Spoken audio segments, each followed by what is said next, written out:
Hey everyone, I'm Matt Dolan with Dolan Divorce Lawyers in Connecticut, and today I want to talk about expert witness testimony in Connecticut divorce cases, what an expert is, when and how experts must be disclosed, and some practical things people often get wrong that can seriously hurt their case.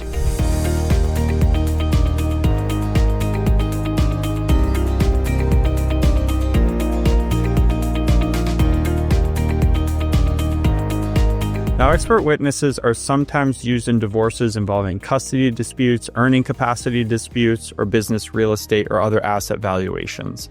So it's important to understand how experts work. In a Connecticut divorce case, an expert witness is someone with specialized education, training, or experience who is allowed to give opinion testimony to help the court understand issues that are outside the knowledge of an ordinary person. That's different from a regular witness who can only testify about what they personally saw or heard.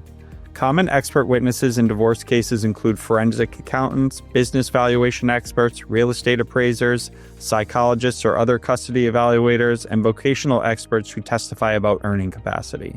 Experts often play a major role in how property is divided, whether alimony is awarded, and even custody determinations.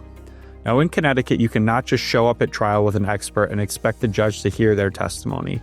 Under Connecticut Practice Book Section 13-4, if you plan to call an expert witness at trial, you must disclose that expert in advance.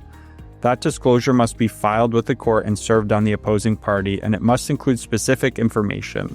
At a minimum, the disclosure must identify the name and address of the expert's field of expertise, the subject matter the expert is expected to testify about, the substance of the expert's opinions, and the grounds for those opinions, meaning the basis for how the expert reached their conclusions. In many cases, this is done by referencing a written expert report as long as that report is provided to the other side. Connecticut does not have a single automatic deadline for expert disclosures in divorce cases. Instead, the timing is usually controlled by a scheduling order issued by the court. If the court sets deadlines, those deadlines matter. Missing them can have serious consequences. Now, once an expert is disclosed, the opposing party is usually entitled to the materials the expert relied on, the expert's report, if one exists, and the opportunity to depose the expert. This allows the other side to challenge the expert's qualifications, opinions, and methodology before trial. Expert testimony is often one of the most expensive and strategic parts of a divorce case.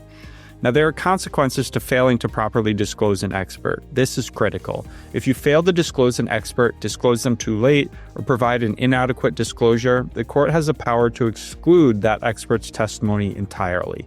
That means no testimony at trial, no opinions offered to the judge, and potentially no way to prove a key part of your case.